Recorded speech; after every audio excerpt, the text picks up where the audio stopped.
Welcome to another episode of the Impossible Life Podcast. I'm your co-host, Nick Surface, and I'm looking across at a man who recently got banned from Slack for changing his pronouns to better than you and ask your mom. That's right, friends. The FOMO debut. Garrett Unkelbach, a man who speaks the truth even when it hurts. Nick's, I think it's every day, but I think Nick's feeling a little silly today. That one was not based in any truth other than the fact that it made me laugh. Just because the ask your mom portion. I thought it was absolutely unnecessary and insulting, but very You amusing. recently asked my mom for some health advice, and she hooked you up. Your mom is such a blessing. Darlene, thank you. I am literally sat here in this podcast studio able to do this because you helped me recover from the horrible stomach We've had disease. my parents on, and, listen to that episode. You can reach out to them. Also, my mom is like a health whiz, so she helped Nick not die. Yeah, she did what the doctors couldn't, which was get me to actually be able to keep some food in and, get back to some normality. So thank you, Darlene. I appreciate that. All right, today's episode, G, is very unique in the sense that, it was prompted by somebody emailing us, and it was from a guy. I really think maybe you made this up because his name is Garrett Masters, and I'm like, hang on a minute. This is like nowhere. Nobody has named that. That's like has the same name as you, and then throws a cool word like Masters in there.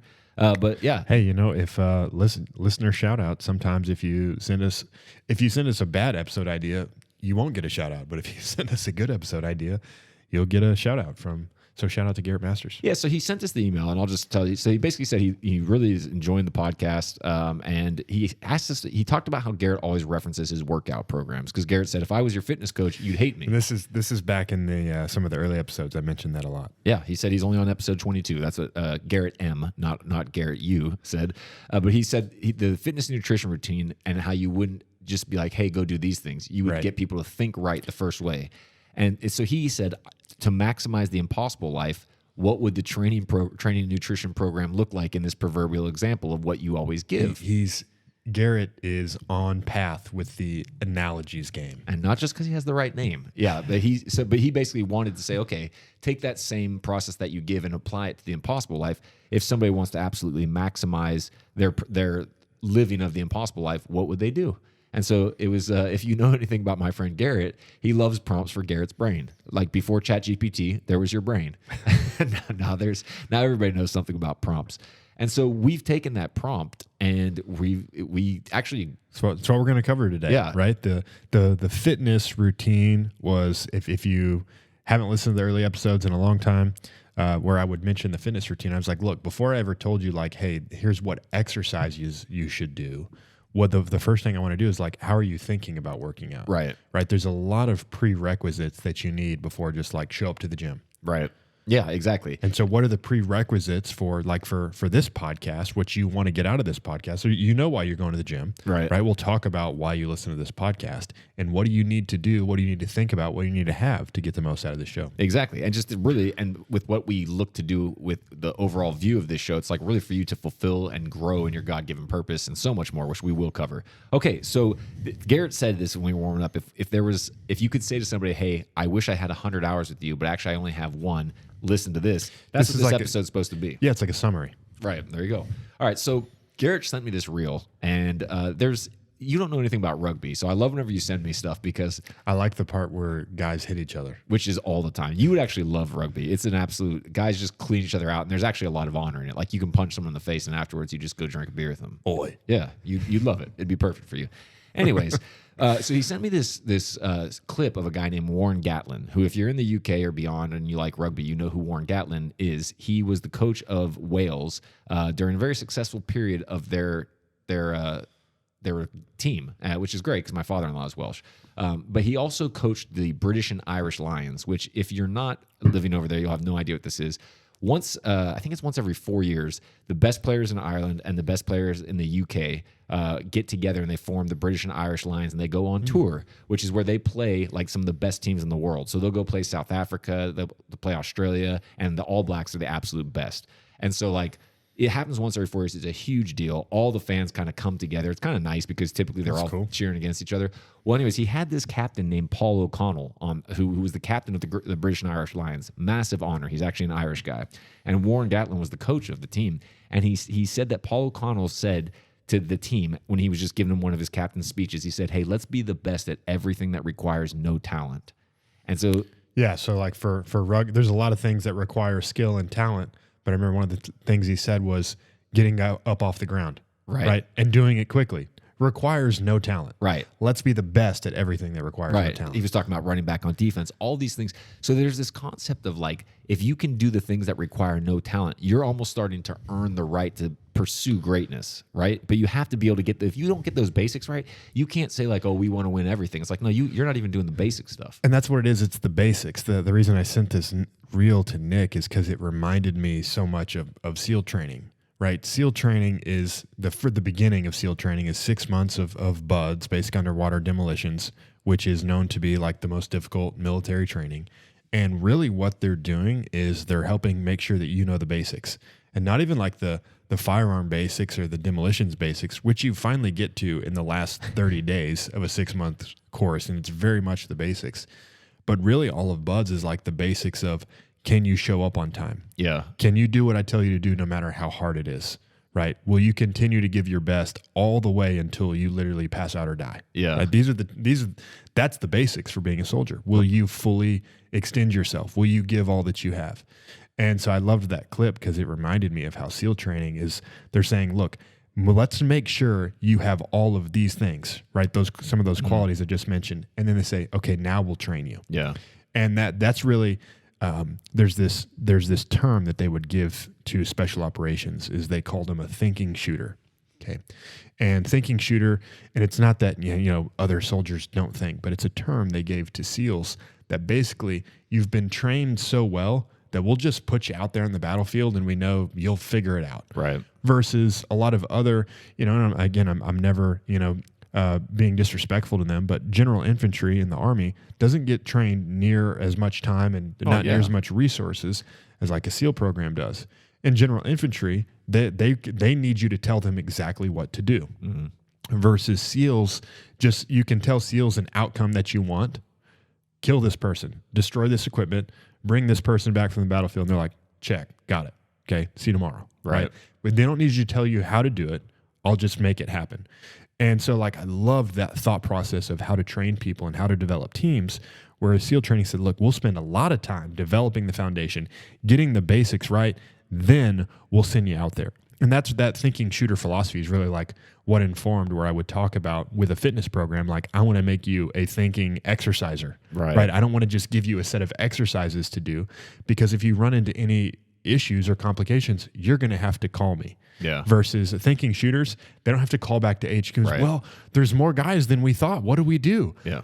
Our helicopter crashed. What do we do? They already know what to do. Right. And so what we want to go into today is like, man, what are some of these core things? What's the stuff that we want you to be great at that requires no talent? And if you have these things, this is like the SEAL training portion. You get this part right, now we can train you. And what we're going to talk about today is, man, if you'll get these things, then you'll get the most out of this podcast. Yeah, I think for people that, I hope you all got that analogy, but I remember whenever you first told me that you went through BUDS and you kind of just got a piece of paper and then you went, I was like, what? Isn't that when you got pinned? You're like, no, I had to then go do SQT, then you get pinned, because everybody talks about getting pinned. So like, I want to make sure people understand that. That's a massive separation between those two things. So like you said it in BUDS that they spend 6 months determining whether you're worthy of being trained. Right. So that's what we're talking about. So these are the have these things. And if you have this, then you could actually be trained to go on and really develop the impossible. These are the things that require no talent. Right. These are the things that we're saying, if you have this, now when you listen to this podcast, you're going to really grow from it. Because there's, I'm grateful for anyone that listens to this show, but if you listen to this show to feel good, there's probably other shows that would make you feel better about yourself. That's not really my forte. But if you listen to this show to just feel better about yourself, or feel like you took and did an exercise in personal growth and development, that's not really what I want for you. I'm glad you're listening to the show, but what I really want is that you get the outcomes, that you accomplish the mission. And so here's what I'm saying. You need to have these things, then listen to the show and we'll take care of the rest. Yeah, and much like Paul O'Connell said to Warren Gatlin, all these things we're about to say, they require no talent. No talent. Praise God. All right, number one thing, G, desire to grow. If you don't have, these are kind of sequential. They're not strictly sequential, but this is where it starts. I remember, I've told this story before, but it so much applies here. When I was early on in my relationship with Lindsay, my wife, when we were first getting started, if if you don't know the whole story, like I knew right away, knew literally the first day, called my dad after, was like, she's the one. And so a few weeks into the relationship, we've obviously progressed very quickly. Most people aren't, after 2 weeks in their relationship where we were, but we were very far along in the relationship. But at that point, I had a conversation with her, and I said it to her, probably the way that Nick would imagine that I did. And I said, there's one thing that'll make this not work. And she's looking at me like, what is it? She's thinking like, what did I do? Yeah. And I said, for the rest of my life, I want to grow. And if you don't want to do that, being married to me will be the most miserable thing you ever do. That was my requirement. Right. Because that again requires no talent. You just have to decide, I'm going to be this way. You don't have to be talented to pick yourself up off the ground. You just got to decide, you know what? Every time I get knocked down, I'm going to get back up.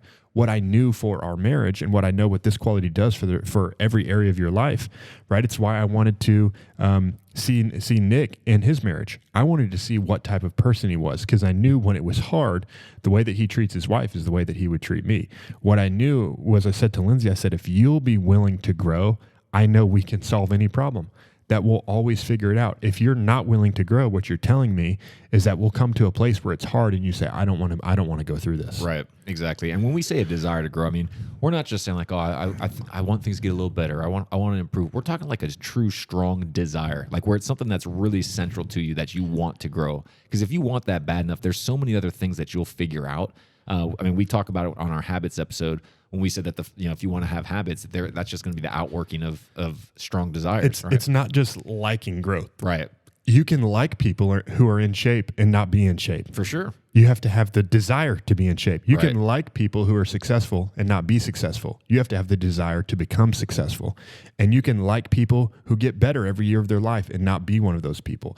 It's not that you like the idea of it. It's that you're willing to take the actions associated with it. Exactly. And that's where number 2 comes in, G. I mean, if you got the desire to grow, number 2 is you have a willingness to learn. And I want you to talk, I've got plenty to say on this, but I want you to talk more on this one, Nick, because this is who you're the learner. And when we were digging into this episode, we talked about how I call you the best coaching client I ever had because of how you not just took action, but you had such of a desire to learn. So I want you to talk about that. Yeah, I mean, I think part of having a desire to learn is also having an awareness that you don't know. And I think that it's tied very much to curiosity and also to humility, because one of the things, it's been humbling being your friend, truthfully. And I know you're going to laugh at that. No, but it has, because there's been a lot of things. I mean, you more than anybody else in my entire life have shown light onto dark areas in my thinking or in my, just areas where I was lacking. And if I didn't want to grow and I didn't have a willingness to learn, I would have just been like, nah, man, I don't care. We're good. Like right. I would have found a way to push past it. So I think the willingness to learn is an understanding that you don't know, and that the more you go on, the more you discover how much you don't know. And so you have to be willing to constantly take correction. The biblical term would be reproof, and there's a lot of things that talk about about wisdom in Proverbs. I mean, one of my favorite scriptures in Proverbs, it says that a wise man learns more from correction than a fool learns from 100 blows to his back. Mm-hmm. What does that mean? It means that you don't just somebody doesn't just say something to you and you just go like, oh yeah, I guess that's what you think. You actually think about it. And so I think that willingness to learn has shown up in a lot of different ways, to the point that, not just from you, but now even from people that don't have my best interest in mind or don't know me very well, if they're saying things, I want to kind of glean and go, okay, hey, is there something to this? Is there some place that I can go? And it's tied to a desire to grow, because to me, it's like the two go hand in hand. If you want to grow, you want to learn. Mm-hmm. And so if at any point either of those things start to dissipate, the other one's going to follow behind it. So I think they're very closely linked. And I would, just to over describe this, because I want to make sure people really catch this quality. You could say that willing to learn would be like, hey, if I give you some feedback, that you'll take it. Right. But more than just that, when I say willing to learn, I want you to be someone who's looking for the feedback. Yeah. There's a quality that I don't want to be like, I don't like when people say like, this is one of my pet peeves. This is a quality that I see in people sometimes that I just think, man, like, you should not be that way. Right. Because it's not serving you. And some people run into, like, they have questions, right? Like something happens, like, oh man, why are things that way? And they just kind of have an attitude of like, well, whatever's next, right? They just kind of skip over. There's no curiosity. Right. I think curiosity and artistry are very, very similarly linked. And what's interesting is when you study a lot of the people who are greats, whether it's technology, like, especially around technology, whether it's people like Steve Jobs or Leonardo da Vinci, where they were great was a combination of artistry and technology, right, of both like utility and mystery. Mm-hmm. And people who have no like sense of curiosity, they're never going to really get to like the deep discovery of knowledge. And so it's one thing to be willing to learn something that it's like, well, the teachers said I had to do this. Right. The mentors said Yeah. I had to learn this. My wife said I keep screwing this up. So I guess I'm willing to learn. That's one thing, but I want it to be more than that, that there's a curiosity, that there's a hunger for knowledge. And that's really what you had. And that's where, I mean, you've helped. This show wouldn't exist without Nick. And because a lot of this show exists because Nick saw things in me and he said, why? Why are you that way? Yeah. Right. And he saw fruit in it. And he said, like, help me understand why you are that way. It's one of the qualities that bothers me, that people would have questions in life and just be like, and not seek out the answer. Yeah. And really what's similar to this, because a lot of these qualities we're talking about today, right, requires no talent. You don't have to be smart. You don't have to be any specific thing. Just got to decide, I'm going to be that way. Leads to some great outcomes. One of the great outcomes that comes from this hunger to learn, like I need the answers to these. I found a question and I'm going to keep fighting until I find the answer to it. One of the great outcomes of that, something that we talk about in this podcast all the time, is principles. Principles govern outcomes. Yeah. It's a desire to understand why things happen. When you understand a principle, you don't have questions about, well, if I do this, what's going to happen after that? We talk about principles on this podcast all the time. And when you understand principles, you know what's going to happen based upon an action. And so if you'll have a deep hunger to learn, you will discover principles. And principles, when you look at some of the most successful companies out there, when you look at successful lives, successful relationships, successful marriages, they understand principles. They're not guessing. Right. You're not going to build anything great in life with your eyes closed, throwing darts at a dartboard. Yeah. You know what's going to happen, and you have great intentionality in doing the things that create the right outcomes. And unless you're someone who's not just willing to learn, but has like a deep hunger to learn, I'm going to find the answers to these questions, you won't get there. Yeah, you touched on it, but I want to highlight it before we move to number 3. I mean, you talked about that somebody doesn't have to force you. What it looks like is a heightened awareness, because I've thought about that. We were talking about awareness today, mindset mastery. Yeah, we were. But the heightened awareness that I had in specific to the stories that you're telling, you would say things, and I remember I would just like write them down, and I would like remind you of some of your things that you'd said, and you're like, you kind of like, yeah, I did say that, and I'm like, no, this was really great, and I still feel like that with you as your friend. Like you'll preach on Saturday at Mighty Men, and I'm like, oh, dude, that was really good, and like things will jump out because I've recognized somebody that I'm like, okay, this guy has followable excellence. I can learn from him. So what do I want to get? Every single thing that I can, and that means that I don't need you to be like, hey, let me show you how I do this. I'll notice all sorts of little things. Like I'll see how you paid attention to a certain person, or I'll watch how people interact with you and how you respond back. And knowing you as well as I do now, I feel like I get to learn even more. I was in a bathroom today, and I took out my camera and started videoing. No one else was in the bathroom. It was like a single person bathroom, because I loved the quality and the detail that was in that bathroom. And that doesn't surprise me at all, because one of your core values is excellence, and you appreciate stuff like that. I walked into the bathroom and I was just like taken back. It's like, man, this is a nice bathroom. Right. Why did you tell that story right now? Well, because it's some. I'm making an example of one of the things that you saw in me. Where it's just like, I mean, there's unique qualities, and some people would just call me weird. But you looked at it and said, why? Yeah, well, yeah, exactly. Well, exactly right. I could go down a whole other story about that, but Garrett's. I understand why you shared that story now. But yeah, I was wondering why you brought that up for a second. All right, so desire to grow, willingness to learn. Number 3, and everybody's gonna love this one. G, patience. Oh, that's everybody. It's a curse word. It's the number one way that love is described in 1 Corinthians 13 as well. Awesome. If love is patient, I think that's this should be a catch for people. Love is the most powerful thing. Yeah. Right. I have love can tear down walls that no other force can tear down. Love can build up things. Love can bring things back that other people would consider dead. But love is the most powerful force. I've seen love transform men in a way that nothing else could do it. And if the first description of love is patience, love is patient, should make you think twice at least about, hey, I'd like to have a little bit more of this quality. The military taught me patience in a way where if you've picked up principles, you know that sometimes all that's required for you to get to the outcome that you want is time. There are some things that God has time gated that you can't get around. Yes. This. Yeah. I look at the way, we can't, but I try to think like God. I try to, how does he look at us and how does he look at our lives? And just like I've experienced in my own life, many people have experienced, where like you get all hyped up about something in your life and you can stay like hyped up for like 12 months, 18 months. You think it's like, man, this is like, I can do this. Right. But when you've had to do something for 5 years, for 7 years, you realize those are seasons. You'll feel all in about it. And you're like, man, why am I even doing this anymore? And God knows that time is the test for us. I think about Joseph's life, one of my favorite stories in the Bible. Could be, it's one thing to like be in prison for a year and just like have hope, like God's going to get me out here. God's going to do something with my life. But after you've been in prison for 13 years, you might start feeling like God forgot about you. For sure. Because it was a test of who Joseph really was. Yeah. You can want to be something for 12 months, but when you do it for 13 years, it's because it's who you are. Yeah. And patience is the test, right? You may say, man, I really want God's best for my life. I really want a blessed marriage. I really want my life to honor and glorify God. We'll see. Yeah. We'll see if you're doing the same things 13 years from now. You can get all hyped up for a year. A year is a short amount of time to God. Yeah. You don't really, sure. I could be wrong on this, but I'm not thinking of any times where God tests people and it was a year-long test. I can think of a lot of times where God tests people and it's a decade plus. Oh, yeah. Well, I mean, some of the most well-known and beloved biblical characters all had that. I mean, David got anointed in, what was it, like 25 years before he actually... it's 23 or 25, yeah, something like that. Yeah, I mean, there's Moses. Literally, you could look at every single person, and you're right. It's like, decade is like the If you're minimum. Lucky, you'll get 7 years. Yeah. Jacob got off easy with that whole, Rebecca and... anyways...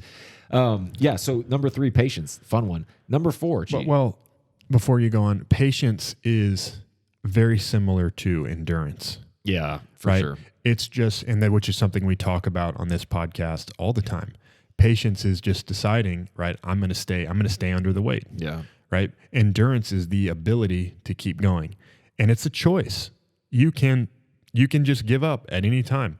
I think that's why running, I don't like to run, but I run because every time I'm running, my body's like, okay, that's good.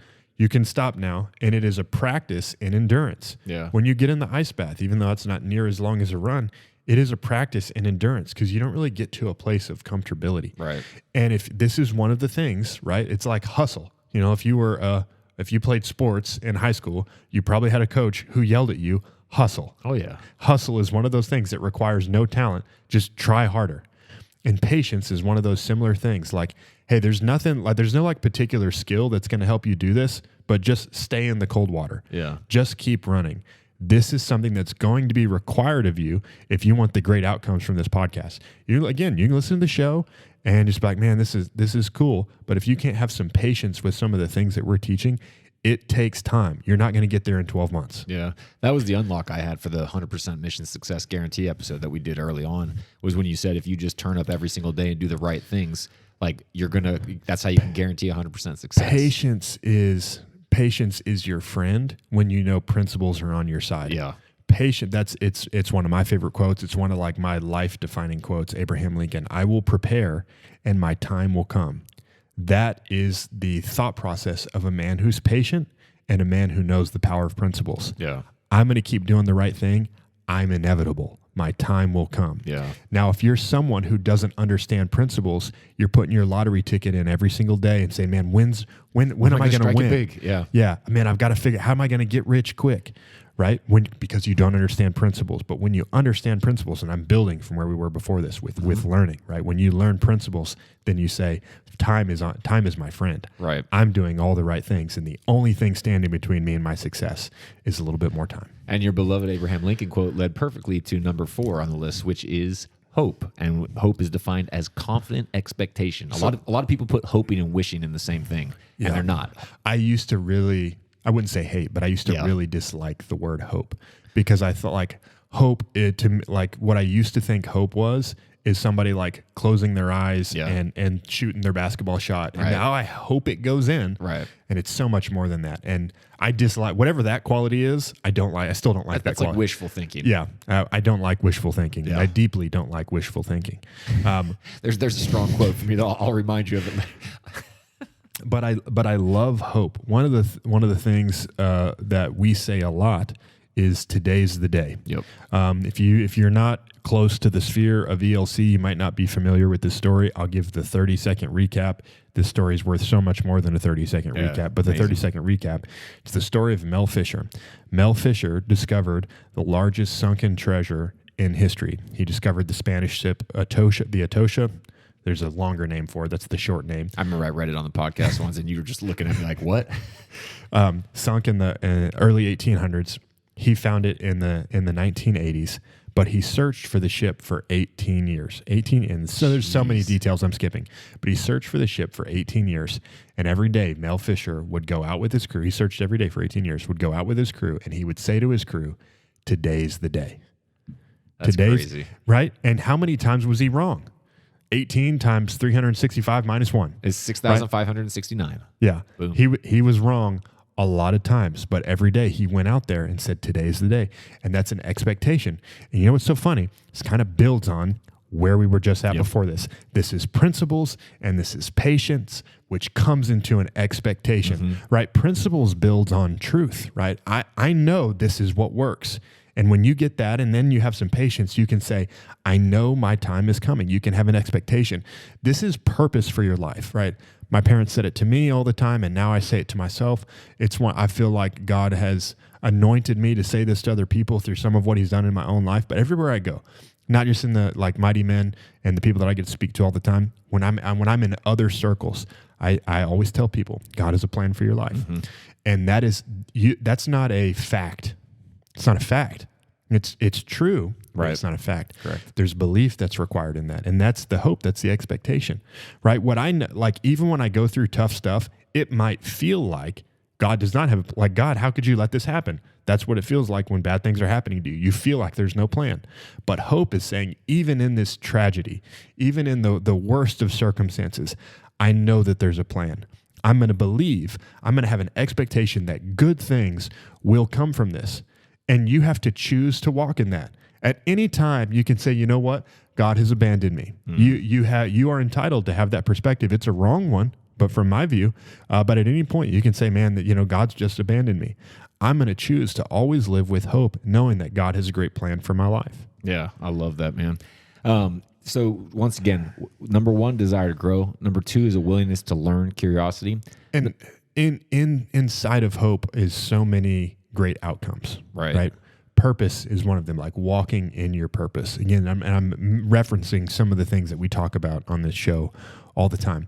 Having resiliency, is one of our first episodes for a reason, because it's something that matters a great deal to be.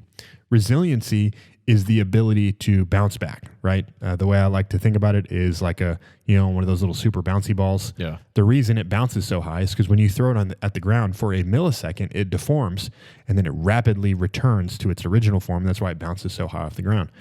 If you throw a wad of cookie dough at the ground, it takes on a new shape and it never goes back to its old shape. And that's the physical quality of resiliency. Now, the non-physical or supernatural or whatever description you want to give to it of resiliency, where like internal resiliency is that bad things happened to me and it affected me for a millisecond and then I returned to form. And what's going to help you do that is having hope, right? Even when, like for me, going through SEAL training, if you know my story, where they would tell me, you don't belong here. The fact was I was not a good runner. The fact was I was not at the top of my class. There was a lot of facts that would say, you don't belong here. But I said, God has a plan for my life.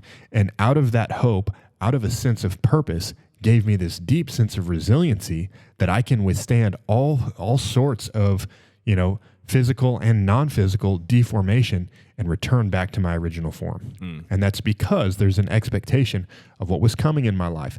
I didn't have to become what happened to me. A wad of cookie dough, when you throw it at the ground, it has become what's happened to it. The bouncy ball does not.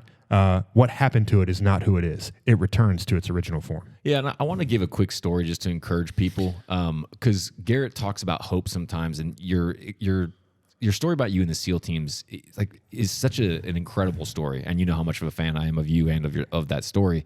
But I think your hope came from a place of such a strong identity of being built up by your parents. And sometimes I think that there's this hope that's just like, for me, when I was at my lowest point, So I never lost faith in God, but I did lose faith in Christianity. And and so I'd walked away from the faith. But I remember something that was unshakable in me is I used to say to people, and I had no reason to say this. I was, drinking and depressed and all this, but I would say to people, I have the suspicion that God's even better than we think he is. And I used to say that to people. And where did that come from? I have no idea.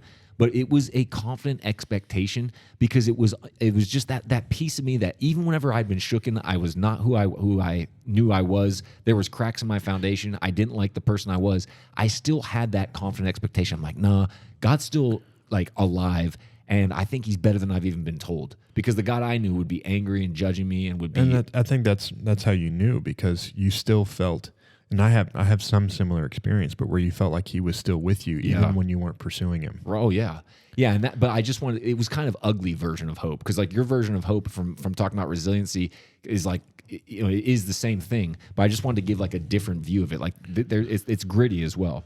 So we had desire to grow is number 1. We had willing to learn. Curiosity is 2. We had patience 3. Hope 4. OG. And that would seem like a lot of things. Yeah. Those are a lot of the qualities that require no talent. If you get those things, you're going to go really far. But there's one last ingredient that is most essential. It's certainly most essential for getting what comes out of this podcast, and it's most essential for you achieving what is the great desired outcome from this show, which we'll get to here in just a second. But this last quality that you have to have requires no talent. It's a free gift to you. That's salvation in Christ. Yep. Until you have a relationship with God, you're not going to be able to get onto what God really has for you. Your purpose is connected to that. Your perspective is connected to that. Many of the things that and hope come, like faith is a gift from God, and hope builds upon faith, right? And so and we talked about this at Mighty Men a few weeks ago, where I said the more you know the Father, the more you can.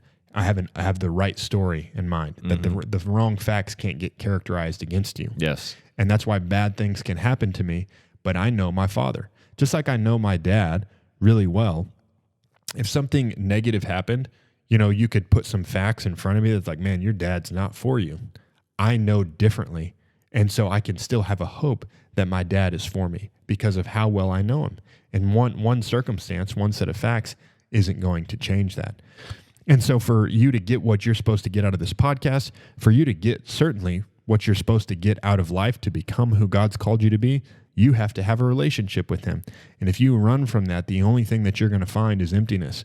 We can help you go through some personal development, develop discipline, maybe have a great attitude, but all of that without having a relationship with God, it's nothing. It's emptiness. Yeah.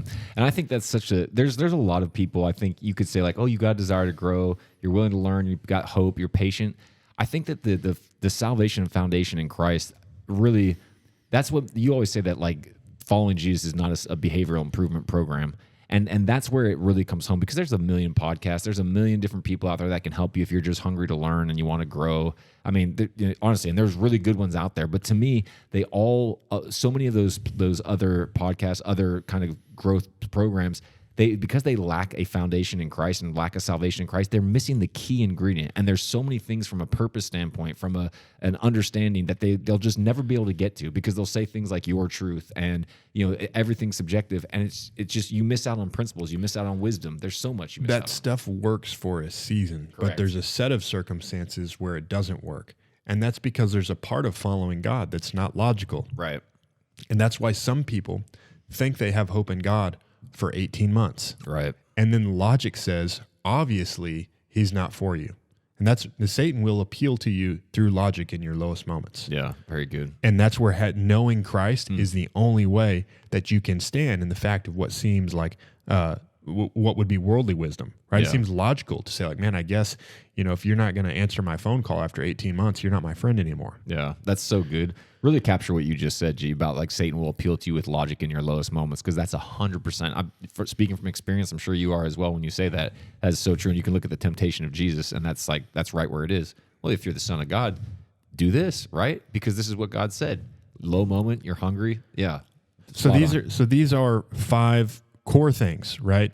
The relationship with Christ, that's a free gift to you. And these other things, they're all choices, right? Requires no talent, choices that you need to make. These 5 things to get to, right? Remember where this all started? This was an analogy, basically, where I would talk about, hey, here's the workout. Here's what you need to focus on before I ever give you the exercises to get to. And obviously you do exercises to be in shape. Like that's the outcome. I want to be healthy. I want to be fit. I want to be able to do athletic activities. I want to have, large muscles, right? That was that desired outcome. But for listening to this show, what's the desired outcome? Yeah, I mean, we basically kept it really simple. Our thinking shooter, to stick with our Buds analogy that we started this off with, is that you want to fulfill your God-given potential, you want to live with purpose, and you want to advance the kingdom of God. That's really the desired outcome. And what we just gave beforehand, those are the bare bones foundational qualities that you require no talent. You've got to have a desire to grow. You've got to be willing to learn. You've got to have patience. You've got to hope, and you've got to have a relationship with God. Then you can fulfill your God-given potential. Then you can live with purpose. Then you can advance the kingdom. If I was coaching you, this might be where we stopped, because what I know is if you got all of those things, you're going to get there. Right. And that's that's Garrett's 1 hour. Like, I'm going to make sure you have all the raw ingredients, because here's another way to look at it. Instead of, a lot of people think like, man, like people talk about the survival island situation. Like if you could, take 5 things, with you to survival island, you might be like, well, I want Garrett to come with me. I can't come with you. I'm not one of the 5 things. And more than me just, coach you up and make you feel good and tell you got to have a positive attitude, because you do. If you want to not die, you better have a positive attitude. But the thing that I'm going to make sure that you get to that island with is some of the core ingredients. If you get there with the core ingredients, I know you're going to be okay. If you don't get there with the core ingredients, no amount of me making you feel good about yourself is going to help you. And so that's what's most important to me, is that like I make sure you have all the right things. And that's what we just covered, those 5 things, right? This is the things that require no talent, but you better have if you want to be on a winning team. However, I was going to say, fortunately for you, Garrett's not the only guy on here. I'm only half of this podcast. Right. So we are going to give you some how-tos for maximizing the impossible life. Okay. So we're not just going to stop there. So Garrett Masters out there who wrote us that email, you're getting a little bit of a bonus here. So number 1, have at least one other person that you run with. This is so essential. And you might be going, well, I don't know who that is. That's part of the lesson, is that in going out and finding somebody. This is a checklist. Yes. Right? Because the 5 things we talked about, and that's where some of my coaching philosophy, and I know that, and that's why we do it the right way, but some of my like inherent coaching philosophy is flawed. I just think like, man, if you have the right stuff, you're going to do the right things, but that's not necessarily true. Right. I want you to have those 5 things, but also here's the checklist. These actions are really clear. You might be wondering whether you have patience or not. It's not a question whether or not you have somebody you're doing this with. Right. Every single one of these things we're about to give you, these how-tos, you can write it on a list and check it off whether you got it or not. Yeah, because I mean, this is the way Garrett put it to me very early on in our friendship, was like that we're going to be swim buddies. I was like, okay, cool. And he tested that. He was like, hey, I'm going to go do some pool workout at 4:30 tomorrow morning. You want to come? I'm like, yep. I showed up for every single one, and I would do it again tomorrow if he called. But like, it's that idea of like saying, look, I'm committed to you. You're committed to me. Here's what that means. It means that we're going to run this race together. It's not okay for one of us to fall behind. The other guy doesn't just keep taking off. Like, this is what it means. So if you have at least one other person that you run with, I'll give you a little clue. This is kind of a trick, because having that one other person that you run with is going to help you start to build more and more. And that's the need for community and the need for other people will do so much more for you than just have somebody that's like nice to have around. And if I could just insert a correction, I would say have 2 or have 1 of each gender, because this person should be your spouse. Right. But man, you need another man to run with. For sure. Yeah. Ladies, you need another lady to run with. Yeah, very good. All right. Number 2, and this is a fun part, is do painful and difficult things daily. You mean once a quarter? No, I mean every single day. You mean like a few times a year? No. I did a marathon last year. Yeah, that's great. I actually didn't do a marathon last year, but it was 2 years ago. You did an ultra, but this is my daughter. She's 12. I've technically never run a sanctioned marathon. Oh, you ran? I guess whatever. That's fine. We can fix that. But the point being, the reason I said daily, do painful, difficult things daily. This is where you're going to start to learn a lot about self-leadership, right? And you're going to have to learn to sit with difficulty. You're going to have to learn to choose to do things you don't want to. Self-leadership next month in Mindset Mastery. We are. Wouldn't that just be great if you decide to step up and come join us in there so you can learn If somebody and grow? decides that they want to join Mindset Mastery, where should they go, Nick? The description it is down in the show notes. You can click the link to go learn more about Mindset Mastery. Sign up. Come join us. Get on 2 live calls every single month with me and Garrett, where we will literally help install the elite impossible life mindset into your thinking and teach you the tools that we talk about on this podcast all the time. So do painful, difficult things daily. Yeah. This could be, I mean, if you're going, okay, well, what does that mean? It could be a cold shower. It could be an ice bath. It could be kicking your butt in a workout. It could be, there's so many different things that you could be doing in there. But simple. It's having one hard thing every day that you choose, like, this is my intentional hard thing. Yep. And why? Why is that? Why is it so important, Nick? Well, because what you're going to learn in doing that is how to choose what you know is right, even when you don't feel like it. Because you're always going to have a day where you're like, yeah, I'm going to kill this, woo, and like you just dive in because you're feeling great. It also leads to the outcome of discipline. Exactly right. Discipline is doing what you know to do, and discipline is doing what you said you would do. Yes, there you go. Well done, G. And number 3, kind of follows a little bit along with what G just said, is commit to daily disciplines in your spirit, soul, and body. Okay, so I think you can see some things. Different than just like doing the hard things. Right. These are daily disciplines are also similar to routines, right? Just like at Mighty Men, we have a routine. Yeah. We do rock kazak, we do push-ups, and we do the same things every single time. And I encourage guys every Saturday, just maybe you should do some of this stuff on your own. Yeah. Because I wake up every day with a spirit of rock kazak. I wake up every day and I decide I'm going to take care of my body. And it's not just with the sense of taking care of my body, but also I'm going to sacrifice my flesh so God can continue to transform my thinking, to lead me into my purpose. You've got to commit to daily disciplines or your daily routines.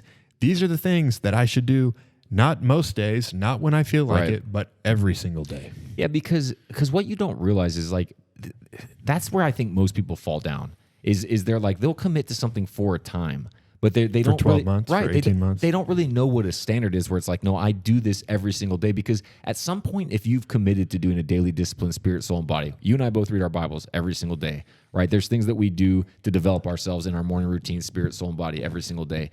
There gets to be a point. There's at some point down the road, there's a tipping point where you just become the type of person that does that. It's part of your identity at that point. Like I just went through a pretty rough past 7 days, which I alluded to earlier. I basically caught a stomach bug when my wife and I were in Costa Rica, and it just destroyed me.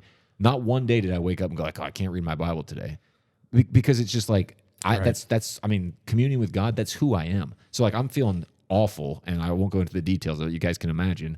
I lost 10 pounds, by the way.